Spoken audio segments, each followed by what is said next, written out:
क्या हाल है साथियों। मैं विकास तोमर आपके अपने trustworthy channel study for civil services पे आज आपके समक्ष लेके आ गए हैं 25 जनवरी का करंट अफेयर। ये हिंदी इंग्लिश दोनों में ही है और सारे इंपॉर्टेंट एग्जामिनेशन के लिए बहुत ही महत्वपूर्ण है। साथ ही साथ प्रीलिम्स और मेंस के लिए भी आपका जो है इसमें पूरा मटेरियल आपको मिल जाएगा। आप रोज़ सुबह इसको 6 बजे देख सकते हैं। इसके अलावा और आपको कुछ भी ज़रूरत नहीं पड़ेगी देखने के लिए। ठीक, देखिए आज जो टॉपिक्स हैं वो हैं आपका, अच्छा 24 जनवरी को हमारा नेशनल गर्ल्स चाइल्ड डे था। ठीक, नेशनल गर्ल्स चाइल्ड डे था, ये देखना जरूरी है।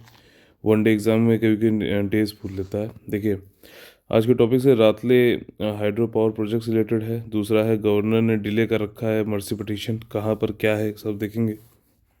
चीन जो है अरुणाचल प्रदेश में गाँव का निर्माण कर चुका है। ग्लोबल रिस्क रिपोर्ट 2021 और India to expand research tourism in Arctic Arctic circle के बारे में पहले भी हम लोग देख चुके हैं, फिर देखेंगे आज। ठीक, आगे बढ़ने से पहले आप लोग बता दें EPFO 2020 और UPSC 2021 का कंप्लीट पेड ग्रुप हमारा चल रहा है, जिसमें कि टेस्ट सीरीज स्टडी मटेरियल आपका दोनों ही हिंदी और इंग्लिश में होगा। ठीक, और टेस्ट सीरीज आपकी सेक्शनल टेस्ट भी होंगे, फुल लेंथ टेस्ट भी होंगे। EPFO में तो वीकली टेस्ट भी होते हैं। ठीक, और साथ ही साथ एक डेजिग्नेटेड डिस्कशन ग्रुप है जहाँ पे आप सारे डाउट, सारे कुछ भी आपको ज़रूरत है आप 2 वे कम्युनिकेशन में पूछ सकते हैं आराम से। 24 घंटे आप लोग को वहाँ जवाब दिया जाएगा। इसके बाद 85 मतलब अगर आपको ज्वाइन करना है तो 8564880530 9696066089 पे कॉल करके आप लोग ज्वाइन कर सकते हैं। देखिए आज का जो पहला हमारा टॉपिक है वो है आपका इंडस रिवर सिस्टम। ठीक, आप लोगों ने सुना होगा, पढ़ा भी होगा इसके बारे में। सिंधु रिवर सिस्टम जो है उससे रिलेटेड है। इसमें देखिए 6 रिवर्स हैं। ठीक, आपका इंडस, झेलम, चिनाब, रवि, ब्यास, सतलज सतलज। ठीक, अब आज आप लोग का जो मैपिंग की एक्सरसाइज है वो है इससे रिलेटेड। ठीक, इन सबको ये कहाँ से इनका ये देखना है कि सोर्स क्या है, कहाँ से ओरिजिनेट होती हैं। ठीक, इनका डायग्राम बनाओ और इसका मतलब कि जैसे ऐसे करके ऐसे बनेगा ये। ठीक, इसमें झेलम मिलती जा रही है, फिर चिनाब मिलती जा रही है। ठीक है, फिर ये इंडिया झेलम जैसे जो है इंडिया और पाकिस्तान का वो भी बनाती है बॉर्डर। तो इस तरीके से इसकी मैपिंग एक्सरसाइज जरूर करिए। ठीक, सोर्सेज क्या हैं इनकी, जो है सहायक नदियाँ हैं, फिर डिस्ट्रीब्यूटरीज कौन कौन सी हैं। इसमें जो ये वेस्टर्न नदियाँ हैं 3, ये पाकिस्तान के पास में है। ठीक, इंडस रिवर सिस्टम पे हमारा एक एग्रीमेंट भी हो रखा है 1960 में वर्ल्ड बैंक के अंतर्गत पाकिस्तान के साथ में। वर्ल्ड बैंक ने इसमें मध्यस्थता की थी 1960 में। Indus valley Indus river system का जो है वो हुआ था कि कौन कैसे पानी का यूज़ करेगा, पाकिस्तान और इंडिया के बीच में हुआ था ये। ठीक, मध्यस्थता मीडिएशन किसने किया था? वर्ल्ड बैंक ने किया था। अब इसमें वेस्टर्न जो मतलब पश्चिमी जो रिवर्स हैं जैसे कि इंडस, झेलम, चिनाब, इसका यूज़ करने के लिए पानी का, ठीक, किसके लिए? आपका एग्रीकल्चर के लिए, आपका जो है इसमें बिजली हाइड्रो इलेक्ट्रिक पावर बनाने के लिए, सबके लिए, इनके लिए पूरी तरीके से पाकिस्तान के पास है। जो ये आपकी ईस्टर्न नदियां हैं जैसे कि रवि, ब्यास और सतलज, ठीक, तो ये इंडिया के पास में है। और इसमें भी जो है आपका जो IJC जो है आपके इंडस, झेलम, चिनाब, इसमें भी क्या है कि इंडिया डैम वैम बना सकता है, पानी वानी पानी मतलब को यूज़ कर सकता है, लेकिन पानी के फ्लो को रोके बगैर। समझना मेरी बात, डैम आप ऐसा नहीं बना सकते हो कि पानी उसको रोक लो। ठीक, आप रन ऑफ द रिवर बना सकते हो। जैसे कि ये रिवर जा रही है तो आपने क्या किया है कि यहाँ से हल्का पानी निकाल के फिर आपने इधर यहाँ पे टरबाइन लगा के काम कर लिया और फिर ये पानी चला गया वापस। ठीक, जैसे जा रहा था ऐसे आ रहा था, ऐसे ही बस इधर करके कर लिया। ये आप कर सकते हो, इसको बोलते हैं रन ऑफ द रिवर। वैसा ही ये वाला डैम है आपका, ये रेतल मतलब ये हाइड्रो पावर प्लांट प्रोजेक्ट बनाया है रातले, जो कि चेनाब रिवर पे है। अब चेनाब पे है तो पाकिस्तान वैसे ही बहुत जो है हर बात पे हमें वो करता रहता है कि जो है ये मतलब गलत कर रहा है इंडिया और ये सब। लेकिन इंडिया ने ये कहा भी है और वर्ल्ड बैंक में इसने सपोर्ट भी कर दिया है। ठीक, कि भैया आराम बना सकते हो और इस पर मंजूरी मिल चुकी है। ठीक, तो ये सारी पूरी इसमें चीज़ है। अब आपको उसमें फैक्ट्स बता देते हैं। देखिए रातले ये कैबिनेट ने मंजूरी दे दी है इसको, मंजूरी की आप Ratle hydro power power project 850 megawatt का जो है उसको चालू करो, बनाओ। ये है क्या, ये चेनाब रिवर पे है, किश्तवाड़ डिस्ट्रिक्ट जो यूनियन टेरिटरी में जम्मू एंड कश्मीर, उस पर रन ऑफ द रिवर है, जैसे मैंने आपको बताया अभी। ठीक। 2013 में मनमोहन जी ने चालू किया था, लेकिन अब इसको जो है कंस्ट्रक्शन बनाने का विश्व बैंक ने जो है अनुमति प्रदान कर दी है। ठीक। 2017 में ये एक तरीके का जॉइंट वेंचर है आपका, किसके इसके बीच में, नेशनल एनएचपीसी और Jammu and Kashmir state power development corporation के बीच में। स्टेट पावर जो जम्मू एंड कश्मीर जो है उसके 51% स्टेक्स हैं और एनएचपीसी के 49%। ठीक। और इसमें यही है कि ये टॉल ग्रेविटी डैम होता है, ये बनाया गया है। ठीक। पानी को मतलब ऊपर रोकते हैं, पानी अपनी ग्रेविटी, जैसे कि ये है, ऐसे समझ लो आप। ठीक। पानी ऐसे यहाँ पे स्टोर है, तो यहाँ से ये ग्रेविटी डैम है, तो ये क्या होता है नीचे, मतलब ग्रेविटी को ऐसे रुका हुआ, तो इसमें क्या आ जाएगी, पोटेंशियल एनर्जी आ जाएगी। और जब ये मूवमेंट होगा तो काइनेटिक एनर्जी हो गई। ठीक। ये आपका जो है साइंस का पोर्शन हो गया। तो यहाँ पे टरबाइन लगा के घुमा के हम अपना बिजली बना लेंगे। तो उस टाइप का डैम है ये। और 850, इसकी लागत और अगत से बताएगी, ये 5 साल में बना दिया जाएगा। पाकिस्तान का यही है कि भैया ये इंडस वाटर ट्रीटी जो है उसको वॉलेट करता है, और ये चेनाब पे बनाया गया है, जो कि वॉलेशन का एक कारण है। इंडिया का स्टैंड ये है कि जो भी ट्रीटी ये भी बताती है, जिसके बारे में तुम बोल रहे हो पाकिस्तान, कि जो water of all the reverse can be used by India for specific domestic and agriculture use provided by the treaty. मतलब उन्होंने कहा है कि आप जो है घरेलू और कृषि यूज़ के लिए यूज़ कर सकते हैं हम, ये भारत ने बोला है, ऐसा ट्रीटी में लिखा हुआ है, थोड़ा पढ़ लिया करो। 2017 में क्या है, वर्ल्ड बैंक ने अलाउ कर दिया था, इंडिया डज, और इंडिया ने कोई भी वॉलेशन नहीं किया है। इंडिया ये बोलता है, ये ट्रीटी हमारी जो है सिंधु जल संधि जो है 1960 में हुई थी, पाकिस्तान भारत जो मैंने आपको बताया बीच में, और इसमें जो है आपका मध्यस्थता किसने की थी, वर्ल्ड बैंक ने की थी। ये प्रोवाइड वहीं करती है, ईस्टर्न रिवर और साइज ये जो मैं आपको ऑलरेडी बता चुका हूँ। ठीक। अगला जो हमारा टॉपिक है वो है आपका कि दया याचिका, यानी कि पार्डन, मर्सी प्ली।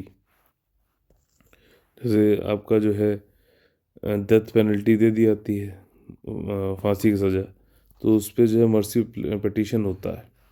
ठीक। तो गवर्नर डिले कर रहा है मर्सी पिटीशन पे, किस पे, जो देखिए राजीव गांधी जी का जो है असेसिनेशन हो गया था, मतलब उनकी हत्या कर दी गई थी, उसमें कुछ श्रीलंका वाले लोग थे जो तमिल उससे थे। ठीक। उन्होंने, मतलब उसमें नलिनी, ये आपने नाम सुना होगा। तो ये क्या हुआ था कि जब ये आपका इलेक्शन का वो कर रहे थे कंपेनिंग, तो श्री परम्बरदूर करके एक जगह है तमिलनाडु में, वहाँ पे इन लोगों ने जो है बम दगा के, सुसाइड बम एक तरीके से उनको उड़ा दिया था, राजीव गांधी जी को। तो उसमें कई लोग पकड़ लिए गए थे, और वो 27 साल से जेल काट रहे हैं। तो सुप्रीम कोर्ट ने कहा था गवर्नर जो है तमिलनाडु के, कि भैया इनको, इन पे देखो कि इनको जो अगर सही लग रहा हो तो उनको छोड़ दो, इनको या तो, देखो गवर्नर जो होता है वो मौत की सज़ा को क्षमा नहीं कर सकता, पार्डन नहीं कर सकता है, वो सिर्फ जो है प्रेसिडेंट कर सकते हैं। लेकिन गवर्नर जो है मौत की सज़ा को बदल सकते हैं, ध्यान रखना। उसको वहाँ पे क्षमा ही दे देंगे कि अच्छा तुमको फांसी है तो अब तुमको फांसी की सज़ा नहीं होगी, ये नहीं कर सकता गवर्नर। फांसी की सज़ा को क्षमा करने का अधिकार सिर्फ आपका जो है प्रेसिडेंट के पास में है।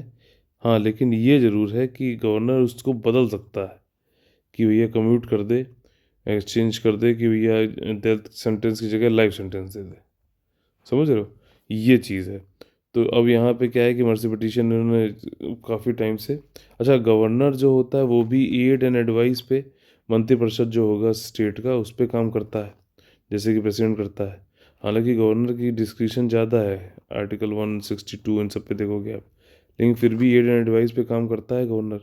तो स्टेट गवर्नमेंट जो है आपकी तमिलनाडु की, वो भी मतलब इसको नहीं चाहती है कि, क्योंकि इससे कई सारे लोग वो हो सकते हैं, तो वो जो है मर्सी पिटीशन जब वो बोल नहीं रही है गवर्नर से कि आप इसको करो, तो ये कर नहीं रहा है। ठीक, इसी पे सारा बवाल चल रहा है।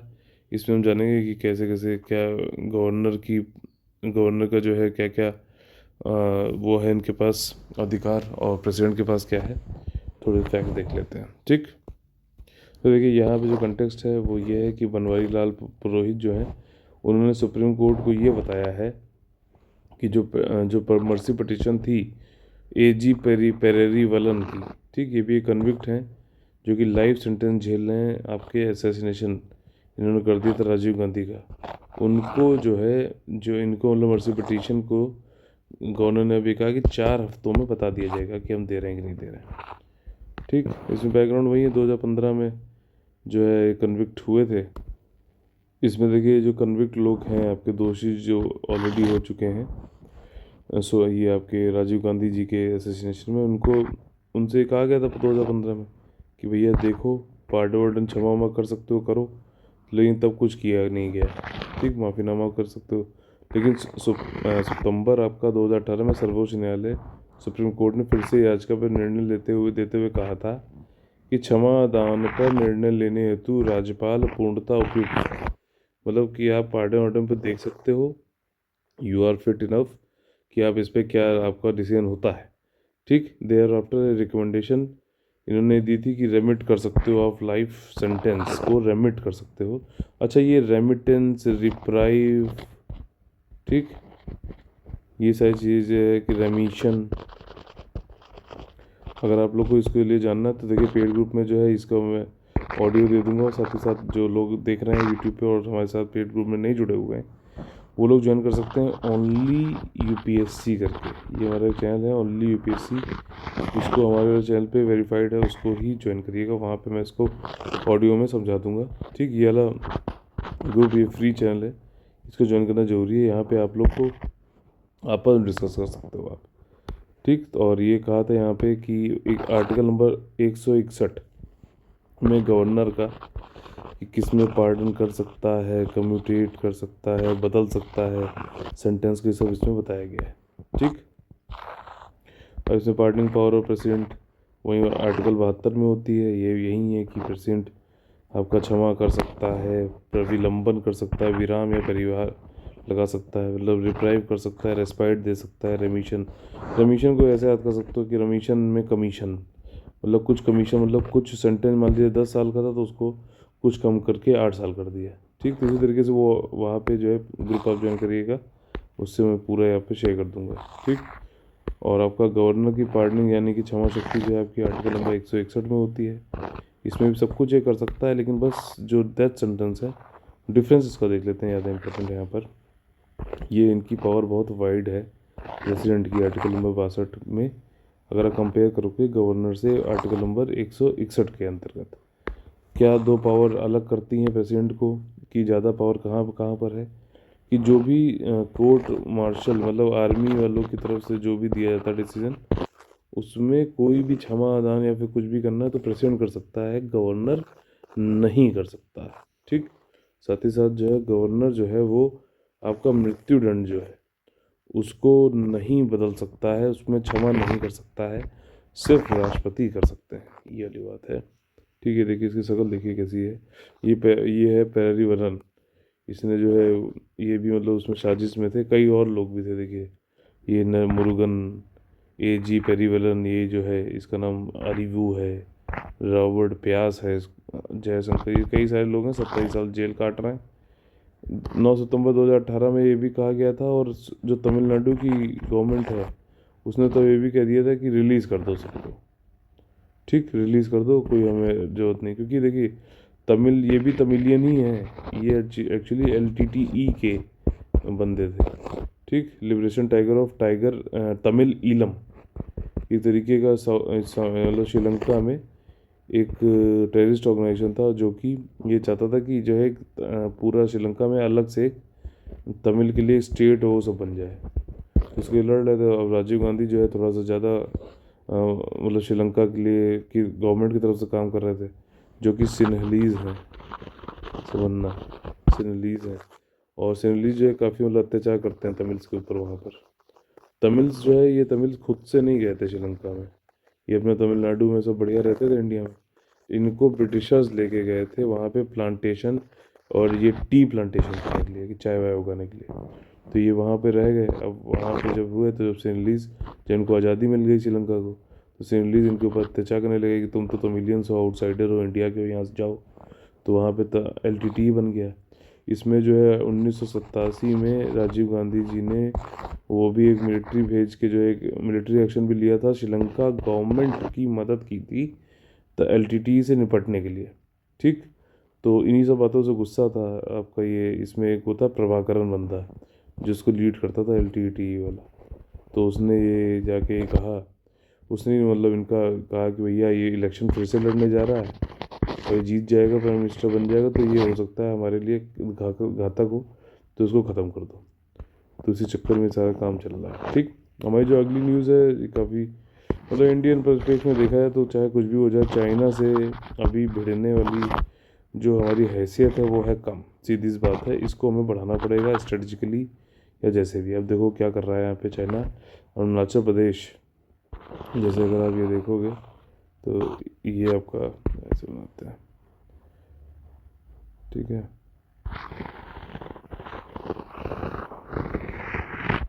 अगर ये अरुणाचल प्रदेश है तो यहाँ पे क्या है कि चाइना 1 किलोमीटर अंदर आकर एक विलेज उसने पूरा निर्माण कर दिया, अभी फोटो में दिखाऊंगा नीचे। और ये मिनिस्ट्री ऑफ एक्सटर्नल अफेयर्स को पता है लेकिन कुछ कर नहीं पा रहे हैं। इसमें कई सारे विवाद है। देखिए इंडिया और चाइना की जो ब्रिटिशर जब जा रहे थे तो उन्होंने जो लाइन जो करी तो वो मैकमोहन लाइन के हिसाब से होती है, उसी को मानते हैं। हालांकि जब 1947 में हम जाए तो उससे बहुत पहले से इसको बताया जा चुका है, मैकमोहन लाइन। उन्होंने एक लाइन खींची थी कि भैया ये चाइना है और ये इंडिया है, लेकिन चाइना जो है मैकमोहन लाइन को मानता नहीं है, समझना मेरी बात। और ये जो है जहाँ मन चाहता है, जैसा चाहता है वैसा ही जाता है। अरुणाचल प्रदेश को तो पूरा का पूरा ये दक्षिणी तिब्बत मानता है। दक्षिणी तिब्बत मानता मतलब कि इंडिया में नहीं बल्कि चाइना का हिस्सा मानता है। ठीक। इसी तरीके से इसने अक्साई चिन्ह भी ले रखा है इंडिया से, आपका लद्दाख वाले एरिया यूनियन टेरिटरी में। और LAC मतलब जहाँ इसको सही लगता है कि वहाँ उसको मानता है कि ये हमारा बॉर्डर है। ठीक। मनमोहन लाइन जो है उसको नहीं मानता है। ठीक है। और इसमें अभी इसने क्या किया है कि इसके हिसाब से ये कह रहा है कि भैया हमें तो ये विलेज हमने अपने यहाँ ही बनाया है। Ministry of external affairs India जो है उसको पता भी है लेकिन कुछ कर नहीं पा रहे हैं। और मतलब वैसे भी जब इंडिया कभी जैसे स्पोर्ट्स के लिए या फिर कुछ लोग जो है को भेजता था अरुणाचल प्रदेश से, इंडिया से, तो उनको स्टेपल्ड वीज़ा भेजता था। मतलब वीज़ा पे ठप्पा ही लगाता था, अलग से एक पर्चा लगा के उस पर जो है ठप्पा लगा देता था अपना, और स्टेपल करके दे देता था वीज़ा में, तो स्टेपल्ड वीज़ा मिलता था। तो काफ़ी सारा बवाल है। अरुणाचल प्रदेश को जो है मानता नहीं है इंडिया का ये। और इसीलिए देखो आप, ये कभी भूटान की तरफ से घुसने की कोशिश करेगा, कभी कुछ, मतलब इनस्टेबिलिटी बनाए रखता है इंडिया का। ये मतलब चाहता है कि इसको पूरे को ले ले। और थोड़ा सा जो है ये काम देखो आगे भी फिर से कर रहा है। जैसे पीछे डोकलाम इशू हुआ था, सच हुई थी, अब इसने देखो पूरा ये 1 साल के अंदर पूरा विलेज इसने बसा दिया। मैन्युफैक्चरिंग बहुत तेज़ है, कंस्ट्रक्शन बहुत ही तेज़ है चाइना का देखा है तो चाहे कुछ भी हो, हमें अपने दुश्मन को, दोस्त को सब जानते रहना चाहिए कि कब क्या हो रहा है, और उस पर हमें एक रेलिवेंट एक्शन लेना चाहिए। हालांकि यहाँ पे अभी कुछ ऐसा दिख नहीं रहा है। तो रिसेंटली वही सारी चीज़ें हैं कि LAC के अंदर, मतलब आके जैसे मान लीजिए LAC अगर ये इंडिया और चाइना चाइना ही बोल रहा है, इंडिया ही बोल रहा है, तो LAC एक ऐसी लाइन नहीं है, थोड़ा सा रेंज टाइप की होती है। तो इसके भी इसने अंदर आके अरुणाचल प्रदेश में एक बना के वो बना दिया है विलेज। तो ये थोड़ी सी जो है इसने वो करी है हिमाकत। तो मुख्य बिंदु यही है, 2020 में चाइना ने चालू किया है स्ट्रेटजिकली, रणनीतिक रूप से, सामरिक महत्व के रूप से जो रेलवे लाइन चालू करी है आपकी, जो कि सिचुआन प्रोविंस से आपका नेंगची जो तिब्बत में है उन दोनों को जोड़ता है। ठीक। सिचुआन प्रोविंस से नाइंगची इन तिब्बत इसको जोड़ता है। ये बहुत ही क्लोज है अरुणाचल प्रदेश बॉर्डर के। It is located couple of kilometres across the LAC, मतलब LAC ये है तो यहाँ पे होगा, मतलब यहाँ तक इसने पहुँचा दिया है। यहाँ से ये है कि जब रेलवे लाइन आ गई तो आराम से आर्मी के पर्सन और ये सब लोग आ सकते हैं, और कुछ भी अगर करना हो तो आसानी। इंडिया लोग जो है वहाँ इतनी टोपोग्राफी ऐसी है कि पता पहुँच ही नहीं पाते हैं इंडिया वाले। तो इंडिया वालों ने क्या बनाया है, ALG बनाया है, ठीक, एयरफील्ड लैंडिंग ग्राउंड बनाए हुए हैं। तो वो एयर के जरिए इंडिया वाले भेजते हैं, ठीक। आपका देखिए बॉर्डर सेपरेटिंग, और यहाँ पे इन्होंने एक रिवर भी वो बना दिया है, रिवर का नाम आप देख लो, ठीक। विलेज वो कौन से रिवर के पास बना है, सारी चू जो है ये रिवर है, जो कि अपर सुबनसिरी डिस्ट्रिक्ट है अरुणाचल प्रदेश, वहाँ उसके पास बनाया गया। और ये विलेज जो है 2019 नवंबर से 2020 नवंबर पूरा कर दिया गया है। ये एरिया जो है चाइना के कंट्रोल में है, और ये 2 किलोमीटर अंदर है मैकमोहन लाइन के, ठीक। और इन चाइना जो है इसको मैकमोहन लाइन को नहीं मानता है। 1962 में इंडिया ने भी, जब चाइना से मतलब हम लोग एक तरीके से हार गए, तो इंडिया ने यहाँ पे भी पेट्रोलिंग करना बंद कर दिया था। इशू यही है कि इंडिया का क्लेम दूसरा है LAC का, और उनका चाइना का अलग है। इसमें वहीं तो बवाल है, लाइन ऑफ एक्चुअल कंट्रोल नाम है इसका। तो इसमें भारतीय जो आपका सर्वे ऑफ इंडिया है वो बताता है कि भैया किस तरीके से बाउंड्री हमारी कहाँ कहाँ पे है, लेकिन इसको भी चाइना मानता नहीं, वो अपने हिसाब से चलता है, ठीक। अक्साई चीन भी इसने वो हथिया लिया है। इसी तरीके से एक उत्तराखंड में अगर आप देखोगे तो बारानोटी नाम से एक जगह है, इसका बहुत कम जिक्र होता है, इसलिए तो कभी UPSC या फिर बाकी आयोग भी पूछ सकते हैं। बारानोटी जगह यूनाइटेड किंगडम, सॉरी, उत्तरांचल में, उत्तराखंड में, यूनाइटेड किंगडम में समझ लेना इसे। तो वहाँ पे भी उसने कब्जा कर रखा है चाइना ने, ठीक। और ये मतलब साउथ तिब्बत का हिस्सा मानता है किसे, अरुणाचल प्रदेश को। अब चाइना का इंटेंशन यही है, धीरे धीरे घुसते रहो, अपना जो है बनाते रहो। ये देखो अगस्त 2019 में देखोगे अगर आप, तो यहाँ पे देख रहे हो सब पूरी हरियाली है। इसने देखो पूरा काट काट के तो पूरा वो बना दिया विलेज। काफ़ी मतलब तेज़ है इनकी मैन्युफैक्चरिंग और ये सब भी, और मतलब थोड़ा सा हमारी तरफ से भी कम है तो चल रहा है। अब देखिए यहाँ पे ग्लोबल रिस्क रिपोर्ट आई है, इसको कौन पब्लिश करता है, वर्ल्ड इकोनॉमिक फोरम करता है, ठीक, ध्यान रखना। ग्लोबल रिस्क रिपोर्ट कौन करता है, वर्ल्ड इकोनॉमिक फोरम करता है। वैसे ग्लोबल वेज रिपोर्ट कौन करता है, आपका इंटरनेशनल लेबर ऑर्गेनाइजेशन करता है, ठीक। अब ये 2021 की रिपोर्ट आ गई, 16वां एडिशन है। अभी यहाँ का एक डेवोस करके हर साल, हर साल जो है जगह है डेवोस एजेंडा। यहाँ पे जो आपका ये वर्ल्ड इकोनॉमिक फोरम जो है, इसकी एक मीटिंग होती है। इस साल तो वर्चुअल होगी आपका कोविड की वजह से, ठीक। तो इस मीटिंग में जो है इसमें काफ़ी सारी चीज़ें इसमें बताई जाएंगी। रिस्क रिपोर्ट में पहली बार ऐसा देखा गया है कि जो एपिडेमिक है, ठीक, इसमें रिस्क परसेप्शन सर्वे ये बताते हैं। तो इसमें एक एपिडेमिक है, जो डिसीजेज है उनको टॉप दिया गया है कि इनसे सबसे ज़्यादा जो है रिस्क है हमारा, ठीक। किससे, आपका डिसीज़ है इन सब से। और इससे पहले 2006 में ऐसा हुआ था, और उसके बाद 2021 में ऐसा हो रहा है कि डिजीज़ जो है सबसे बड़ा रिस्क है दुनिया के लिए, ठीक आपका। और इसका यही उद्देश्य है कि गवर्नमेंट को पता रहे कि क्या रिस्क है, तो उसके हिसाब से गवर्नमेंट और दुनिया की गवर्नमेंट एक साथ मिलकर उस पर एक्शन लें, ताकि वाला रिस्क कम हो सके, ठीक। तो ये सारी बात है इसमें। देखिए ग्लोबल फंडिंग यही है कि भैया जो भी कमिटीज़ हैं, मेंबर्स हैं, वो सब आएँ और आके, अच्छा 650 मेंबर्स हैं इसमें। तो इसमें मतलब कंट्री भी हो गई, प्राइवेट फर्म्स भी हो गए, कई सारे लोग मिलके बनाते हैं इस रिपोर्ट को। और ये डिवोर्स एजेंडा जो है 25 यानी कि आज से चालू हो जाएगा, ये जनवरी से लेकर 29 जनवरी तक चलेगा। फाइंडिंग यही है कि आपका इन्फेक्शियस डिजीज़ जो है, ठीक, जिनसे संक्रामक रोग जो होते हैं, वो सबसे बड़ा रिस्क है, और क्लाइमेट चेंज से भी बड़ा हो गया है, ठीक। 2006 में इससे पहले ऐसा था। और 2020 का अगर देखा जाए तो संक्रामक रोगों को जो है 10वें स्थान पर रखा गया था। उस समय कोविड इतना ज़्यादा बढ़ा नहीं था। ये मतलब ये डिवोर्स तो जनवरी में होता है ना, ठीक। अच्छा ये WEF में ही जो है फोर्थ इंडस्ट्रियल रिलेशन से रिलेटेड जो है उन्होंने बोला था, शायद 2020 19 या 20 में हुआ था, कि फोर्थ इंडस्ट्रियल रेवोल्यूशन हो रहा है। और इस साल देखिए UPSC ने इस पर क्वेश्चन पूछा है, तो काफ़ी इंपॉर्टेंट होती है वाली फोरम। WEF की पब्लिकेशन जो है इंडेक्स रिपोर्ट सूचकांक और ये सब भी UPSC प्रीलिम्स में पूछता रहता है, तो इसके ज़रूर देखिए इसको ध्यान से। 2020 में 10th पोजीशन पे था संक्रामक रोग। अच्छा, अभी इस बार जो है टॉप 3 रिस्क बाय लाइकलीहुड, मतलब ये अगले 10 साल में जो होने वाले हैं रिस्क, वो जोखिम, मतलब उनके बारे में बताया गया है। जैसे कि extreme weather, climate action, failure, मतलब फेल हो रहे हैं क्लाइमेट एक्शन जो भी, जैसे कुछ स्टॉर्म आ रहे वाली सारी चीज़ें हैं। ह्यूमन एनवायरमेंटल डैमेज, ये सब होंगे ही होंगे। ठीक, साथ ही साथ आपका टॉप 3 रिस्क ऐसे जो इम्पैक्ट ज़्यादा करेंगे वो कौन कौन से होंगे? संक्रामक रोग, क्लाइमेट एक्शन और वेपन ऑफ मास डिस्ट्रक्शन। ये क्या होता है? न्यूक्लियर, जैसे वो बॉम्ब, ये सब हो गया।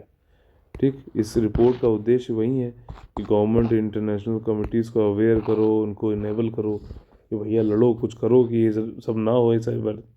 ठीक है, इसके बाद देखिए यहाँ पे ये सजेशन सुझाव ये दे रहा है कि रिपोर्ट में एकदम फॉलोइंग कि ग्लोबल क्या करना चाहिए, लेसन हमें किस तरीके से कोविड से निपटना चाहिए।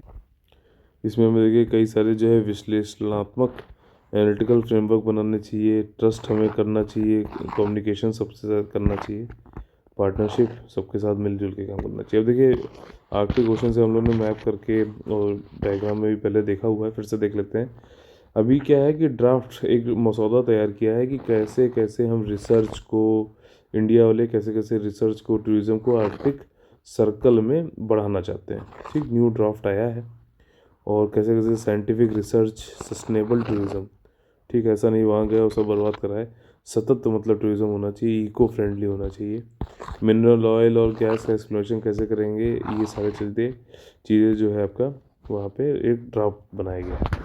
इस पॉलिसी के मुख्य बिंदु यही है कि हमें ये सस्टेनेबल टूरिज़्म ये सब आर्कटिक रीजन में करना है। जैसे कि ये अर्थ है जो आर्कटिक सर्कल गया हुआ है, ये आपका नदन जो ध्रुव है, नदन पोल है, उसके आसपास, उसमें कई सारी, वैसे तो परमा फ्रॉस्ट होती है, हमेशा जमे रहते हैं आइस वाइस, लेकिन अब ये पिघल रही है। तो वहाँ पे जो भी जगह हो रही है उसमें ऑयल का, गैस का एक्सप्लोरेशन कैसे करें। हमने एक हिमाद्री नाम से ऑलरेडी एक साइंटिफिक सेंटर बना रखा है जो कि नॉर्वे कंट्री में है। ठीक, साथ ही साथ और भी हमारे वहाँ पे रिसर्च सेंटर हैं, वो कैसे करें, कैसे कैसे हम टूरिज़्म वहाँ पे बढ़ा सकते हैं, वहाँ पे जाएं, जो भी हम वहाँ पे नॉलेज आए तो उसको हम अपने जो थर्ड पोल है, जैसे एक आपका नॉर्थ उत्तर पोल, उत्तर ध्रुव हो गया, आर्कटिक साउथ वाला जो पोल है वो उसको अंटार्कटिक बोलते हैं।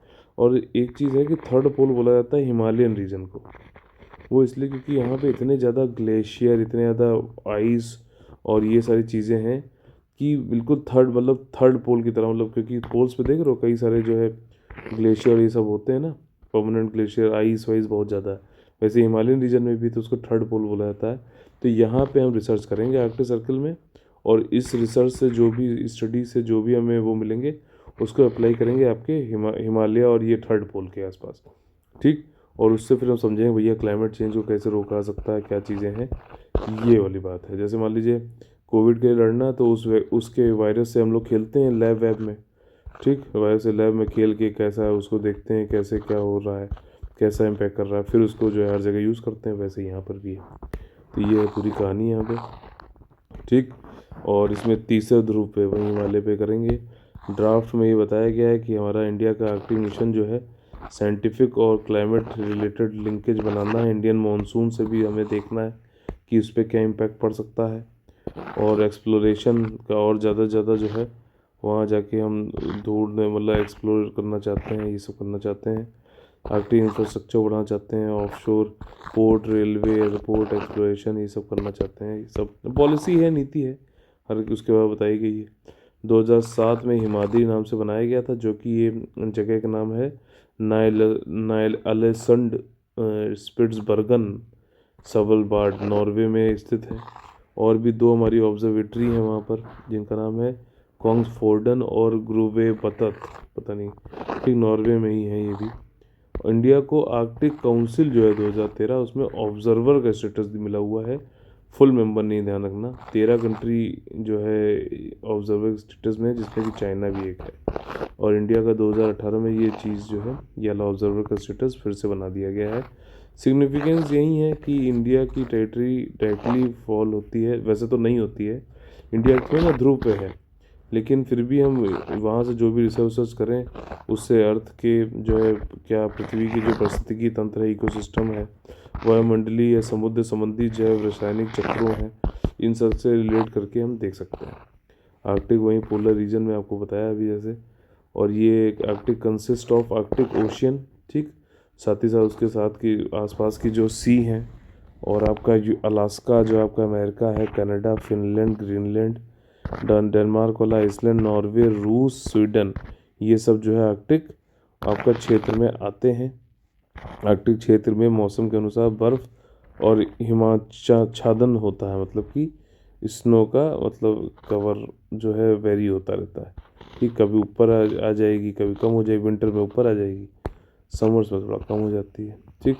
कमर्शियल इंपॉर्टेंस वही है कि भैया तेल और प्राकृतिक गैस के भंडार है, प्रचुर मात्रा में संसाधन है, रिसोर्सेज है, कमर्शियल नेविगेशन कर सकते हैं हम लोग, ठीक, उसी के थ्रू। और आपका जो है इकोलॉजिकल इम्पैक्ट भी, राइजिंग सी लेवल है, पिघल रही है तो भैया ओशियन का पानी बढ़ रहा है, कई सारे इंडिजीनियस जैसे कल्चर हैं जो वहीं पे रहते हैं तो वो ख़त्म हो रहा है। Deterioration of the tundra, biodiversity, polar behaviour के ऊपर खतरा है, ठीक। इस तरीके से आज के हम लोग आ गए अपने most important, one of the most important portion पे, जिस जो होता है कौन बनेगा ISPCS। देखिए कोविन ऐप से संबंधित यहाँ पे कुछ यहाँ पे निम्नलिखित कथन दिए हुए हैं, इसमें कथन गलत कौन सा है ये देखना है। कोविन ऐप जो है क्लाउड बेस्ड है, मतलब कि आपका इसका सर्वर एक जगह बना दिया गया है, जो भी डेटा आप करते हो वो यहाँ सर्वर पे स्टोर रह जाता है, वहाँ से कोई भी आके इसको उस सर्वर पे जाके विजिट करके वहाँ से डेटा का यूज़ कर सकते हो।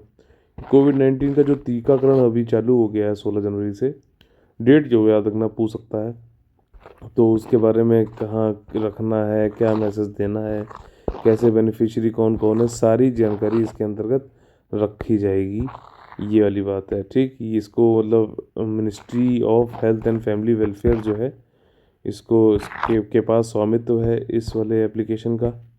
और ये किसने इस सॉफ्टवेयर को बनाया है, ये रिसेंटली जो है कोविन ऐप जो है, इसमें काफ़ी सारी दिक्कतें आई थी इसलिए न्यूज़ में था, अब इसको अपग्रेड कर दिया गया है, ठीक। तो इसमें तीनों ही स्टेटमेंट सही हैं, कोई भी गलत नहीं है, तो डी ऑप्शन हो जाएगा। दूसरा जो हमारा आज का है वो कि smart anti airfield weapon, SAAW, ठीक। स्मार्ट एंटी एयरफील्ड वेपन जो है, इससे रिलेटेड कौन कौन से जो सेंटेंस है वो सही है। और देखिए HAL, हिंदुस्तान एरोनॉटिक्स लिमिटेड ने ये बनाया है, आपका ने फायर किया है, सॉरी, और कौन से हॉक एयरक्राफ्ट से, HAL ने हॉक एयरक्राफ्ट के जरिए टेस्ट फायरिंग करी 100 की, ठीक, स्मार्ट एंटी एयरफील्ड वेपन की। और इसका काम देखो मेन यही होता है कि कई सारे एयरफील्ड जैसे होती हैं, कोई एयरपोर्ट बना हुआ है, या फिर कोई ऐसे लड़ाकू विमान उड़ाने वाले एयरफील्ड बने हुए हैं, जैसे मैंने आप लोग को अभी बताया एयरफील्ड लैंडिंग ग्राउंड्स हैं अरुणाचल प्रदेश में। तो इस तरीके से मान लें चाइना में कोई है, उसको जाके जो है उस एरिया को जहाँ से हवाई जहाज़ उड़ सकते हैं, फाइटर प्लेन उड़ सकते हैं, या फिर रडार लगे हुए हैं, कुछ भी है, इस तरीके से जो मदद करते हों, उन सबको निस्तानाबूद करने के लिए आपका ये वाला है आपका वेपन, ठीक। और ये DRDO ने बनाया है। बताइए स्टेटमेंट सही है गलत है। ये long range precision guided air anti airfield weapon है, मतलब बिल्कुल निशाना इसका सटीक होता है, और गाइडेड है, मतलब आप जैसे उड़ गया ये आपके प्लेन से, हॉक से ऐसे उड़ गया, तो अब जा रहा तो ऐसे नहीं अपनी मन मर्जी में, अगर आपको लग रहा है कि यार ये थोड़ा सा गलत जा रहा तो यहाँ पे टारगेट है और जा रहा है यहाँ पे, तो उसको ये यहाँ मोड़ सकता है इसकी फ़्लाइट के दौरान भी, ठीक, समझ रहे हो, ये तो लोग गाइड कर सकते हो आप। और उसके बाद जो है weapon is capable of engaging ground targets with up two hundred of kilometres तक, मतलब 100 किलोमीटर दूर तक भी जो है, 200 किलोमीटर दूर तक भी जो है आप इसको आराम से इससे कर सकते हो, ठीक। तो ऐसे ही हमारा आज का, इसमें देखिए सारे स्टेटमेंट सही थे। आज का हमारा जो है टॉपिक ये कई सारे हम लोगों ने पढ़े। आज का 25 जनवरी का हमारे पूरा जो है सेशन ख़त्म होता है। अगर आप लोग को अच्छा लगता है तो आप लोग लाइक शेयर सब्सक्राइब जरूर करिए, और आप लोग अगर हमारे साथ पर्सनली जुड़ना चाहते हैं पेड ग्रुप में, जहाँ पे आप लोग को test series, sectional test, full length test, study material, complete study material, कुछ और भी करने की जरूरत नहीं पड़ेगी, और डेडिकेटेड डिस्कशन ग्रुप में ज्वाइन करना चाहते हैं तो आप लोग 8564880530 9696060889 पे कॉल करके। यूपीएससी का नया पेड ग्रुप चालू हो रहा है 31 जनवरी से, और ईपीएफओ का 2020 का जो ऑलरेडी स्टार्टेड है उसको आप लोग ज्वाइन कर सकते हो। जय हिंद, जय Bharat, all the very best है।